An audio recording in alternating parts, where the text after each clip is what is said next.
अपन पढ़ रहे हैं सबसे पहले ये परिभाषा पढ़ रहे हैं परासरण की, वो देखें। वह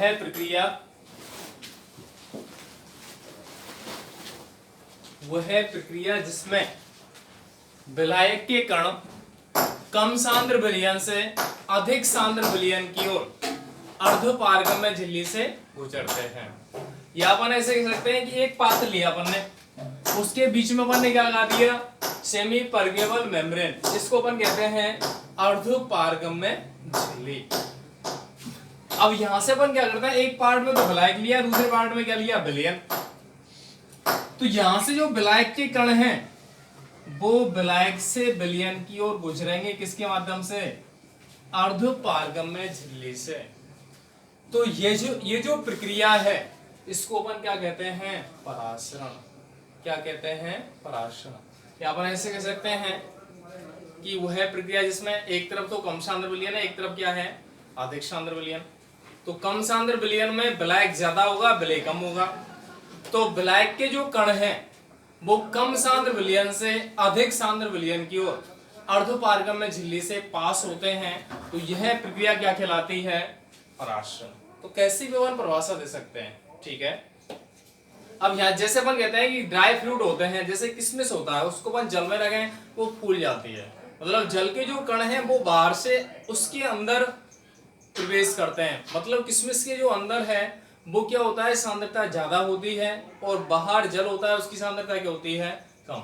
और जो उसकी लेयर है वो किसकी तरह कार्य करती है, अर्धपारगम्य झिल्ली। जो अर्धपारगम्य झिल्ली है उसको अपन डिफाइन करें, क्या होती है, अर्धपारगम्य झिल्ली, इसको अपन कहते हैं semi permeable membrane. Semi permeable membrane हमने ये कहा है अर्धपारगम्य, इसको अपन चयनात्मक पारगम्य ही कहते हैं। कि वह झिल्ली जिसमें विशिष्ट प्रकार के छिद्र उपस्थित होते हैं, वह झिल्ली जिसमें विशिष्ट प्रकार के छिद्र उपस्थित होते हैं, जिनसे केवल विशिष्ट प्रकार के कण ही गुजर सकते हैं। तो उस झिल्ली को अपन क्या कहते हैं, अर्धपारगम्य झिल्ली या चयनात्मक पारगम्य झिल्ली। ये जो झिल्ली है वो संश्लेषित हो सकती है रासायनिक पदार्थों से, या प्रकृति से भी प्राप्त हो सकती है। जैसे सेलोफोन लेयर है, चमड़ी की जो परत है, वो अर्धपारगम्य झिल्ली की तरह कार्य कर सकते हैं। इसके अलावा केमिकल पदार्थों से पोटेशियम फेरोसाइनाइड होता है, पोटेशियम फेरोसाइनाइड K4FeCN का होल 6, इसके द्वारा भी झिल्ली का निर्माण किया जाता है, और जो कैसी होती है, संश्लेषित होती है और अर्धपारगम्य झिल्ली कहलाती है, ठीक है। इसके बाद अब बात करेंगे अपन किसके बारे में, परासरण दाब के बारे में, कि परासरण दाब होता क्या है। परासरण की परिभाषा अपन को क्लियर हो गई कि परासरण प्रक्रिया में विलायक के कण गुजरते हैं कम सांद्र विलयन से अधिक सांद्र विलयन की ओर। तो यह क्या कहलाती है, परासरण। एक पात्र है, इसके बीच में क्या लगा दिया अपन ने, सेमी परमिएबल मेम्ब्रेन। इसमें अपन क्या कह रहे हैं, इधर क्या लगा दिए, विलायक, इधर क्या लगा दिया, विलयन। अब हमें पता है परासरण की परिभाषा में विलायक के कण विलयन की ओर गुजरते हैं। तो यहां से परासरण दाब की परिभाषा अपन कैसे देते हैं, कि परासरण प्रक्रिया के विपरीत लगाया गया वह दाब जो विलायक के कणों को विलयन में जाने से रोक दे।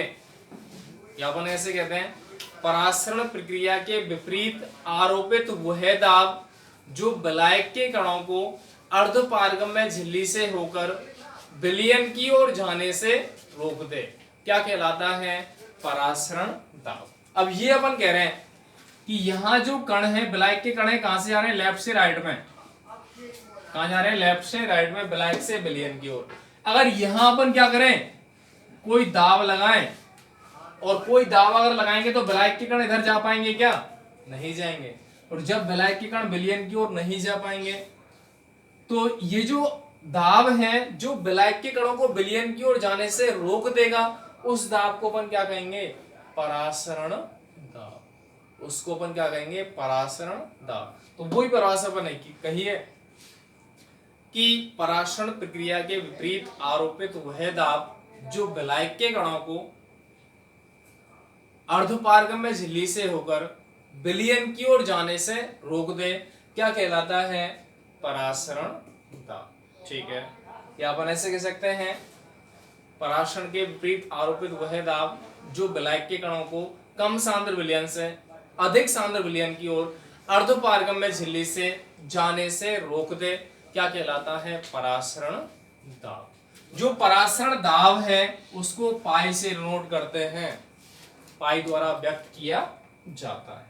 ठीक है, ये तीनों परिभाषाएं क्लियर हैं, विसरण की परिभाषा, परासरण की परिभाषा और परासरण दाब की परिभाषा। ठीक है, इसके बाद एक पॉइंट और आता है यहाँ पे, व्युत्क्रम परासरण, जिसको अपन क्या कह देते हैं? प्रतिलोमी परासरण। एक होता है पॉइंट क्या? व्युत्क्रम परासरण या प्रतिलोमी परासरण। इसको अपन कहते हैं क्या? Reverse osmosis. इसको अपन क्या कहते हैं? Reverse osmosis. तो सुने होता क्या है कि जब अपन परासरण प्रक्रिया के विपरीत दाब लगाते हैं तो विलायक के कण विलयन की ओर जाने से रुक जाते हैं। यदि ये दाब इतना अधिक बढ़ा दिया जाए कि जो विलायक के कण हैं वो विलयन से वापस विलायक की ओर जाने लग जाए, कहां होकर के? अर्धपारगम्य झिल्ली से होकर। तो यह प्रक्रिया परासरण की उल्टी हो गई। पहले परासरण में क्या होता था? यहां से लेफ्ट से राइट में जा रहे थे कण, लेकिन अब कहां से कहा जा रहे हैं? राइट से लेफ्ट में। किसके माध्यम से जा रहे हैं? अर्धपारगम्य झिल्ली द्वारा। तो यह जो प्रक्रिया है वो क्या कहलाती है? रिवर्स ऑस्मोसिस या व्युत्क्रम परासरण या प्रतिलोमी परासरण। अब परिभाषा सुन लें कि जब परासरण प्रक्रिया के विपरीत इतना दाब आरोपित किया जाता है कि विलायक के कण विलयन से विलायक की ओर अर्धपारगम्य झिल्ली से होकर जाने लग जाएं, तो उस प्रक्रिया को अपन क्या कहते हैं? व्युत्क्रम परासरण या प्रतिलोमी परासरण। ठीक है, क्लियर है? कोई समस्या? इस प्रक्रिया का उपयोग मुख्य रूप से जल शोधन में किया जाता है। सीवेज जो वाटर प्लांट होते हैं वो क्या करते हैं? जो गंदा जल होता है उसको प्यूरिफाई करने में या शुद्ध करने में प्रयुक्त होते हैं। उसमें भी कौन सी प्रोसेस काम आती है? व्युत्क्रम परासरण। ठीक है, अब इसके बाद अपन बात करेंगे जो परासरण दाब है उसकी गणना कैसे कर पाते हैं। परासरण दाब की गणना करने के लिए कुछ रूल्स अपन बात करेंगे, कुछ नियमों की बात करेंगे। कौन कौन से नियम आते हैं? पहला नियम, परासरण दाब की गणना करने के लिए कुछ नियम काम आते हैं। पहला नियम बात करेंगे कौन सा है? 1/2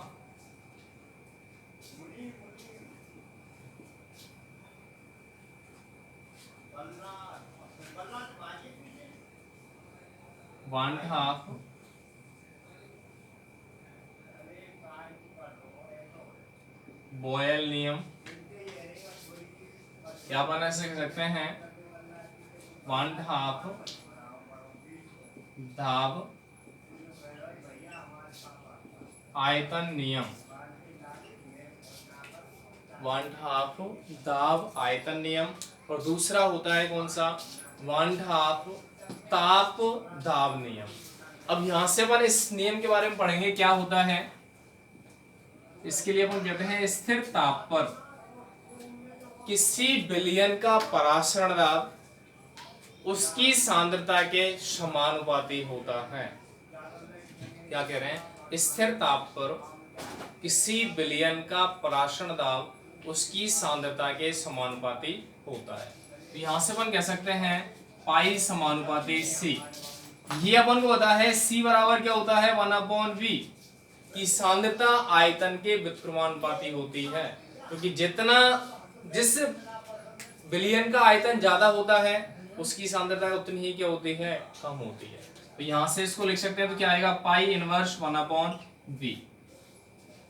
तो ये एक तो समीकरण ये आ जाएगा।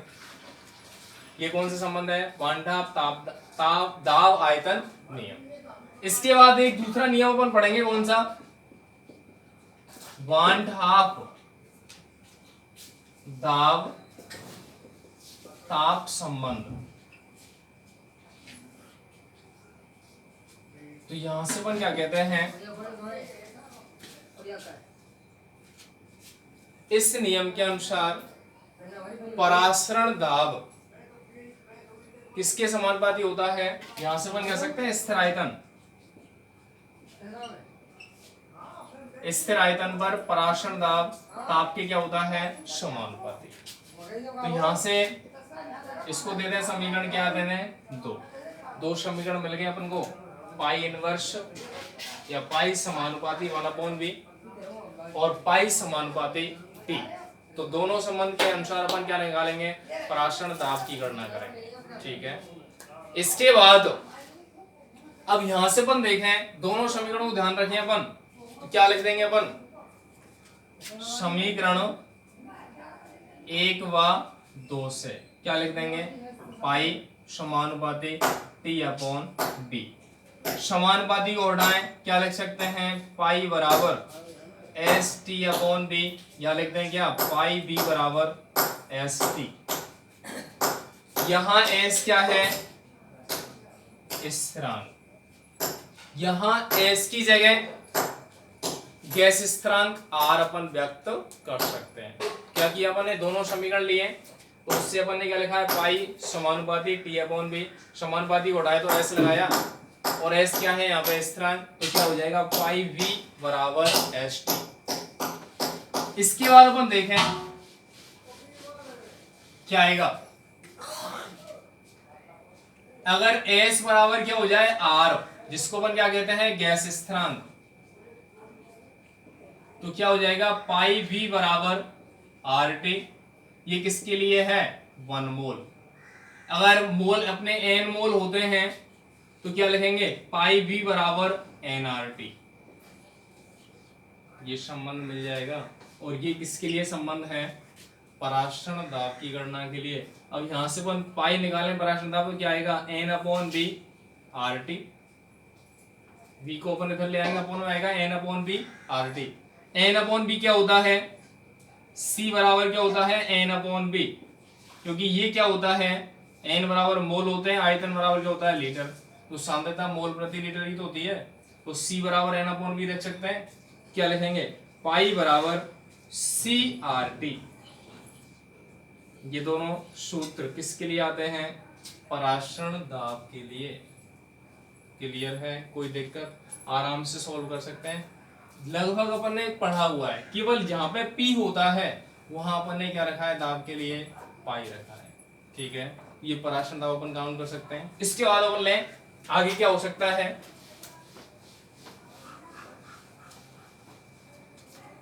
यहां इसको अपन क्या करें, समीकरण 3, 4, 5, तो यहां से अपन क्या कहेंगे, चूंकि n बराबर क्या होता है, द्रव्यमान बटे क्या होता है, या अपन कह सकते हैं n बराबर विलेय की ग्राम मात्रा अपॉन विलेय का अणुभार, तो मान रख दें, तब समीकरण 4 से क्या हो जाएगा, पाई बराबर W/M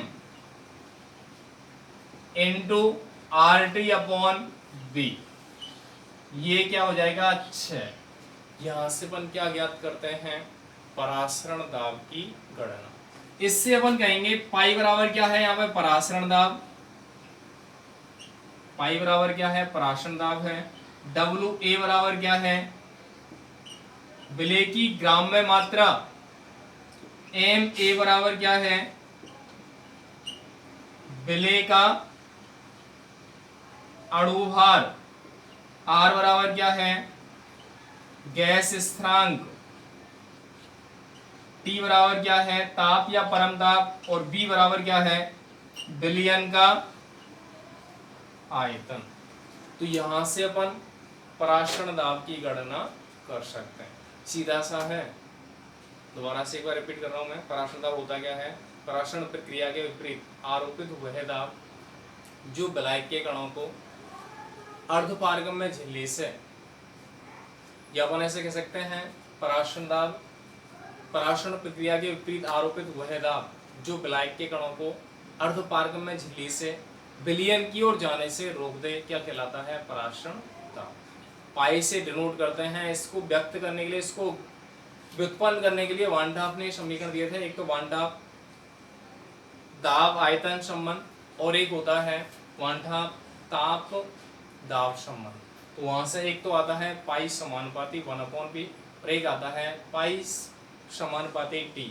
वहां से अगर अपन डेरिवेशन सॉल्व करते हैं, वहां से क्या आता है, पाई v बराबर RT, n मोल, एक मोल के लिए n मोल होता तो ये आएगा।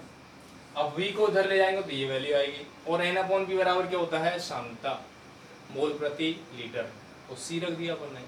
उसके बाद अगर समीकरण 4 से n का मान रखें, n बराबर क्या होता है, विलय के मोल, और c के क्या रखेंगे, विलय की ग्राम मात्रा अपॉन विलय का अणुभार, ये रखेंगे तो यहाँ से पराशरण दाब की गणना हो जाएगी। तो ये डेरिवेशन अपना कंप्लीट है। उसके बाद पराशरण जो दाब है उसके अनुसार विलयन 3 प्रकार के होते हैं। एक विलयन होता है समपरासारी, एक होता है अल्पपरासारी, और एक होता है अतिपरासारी।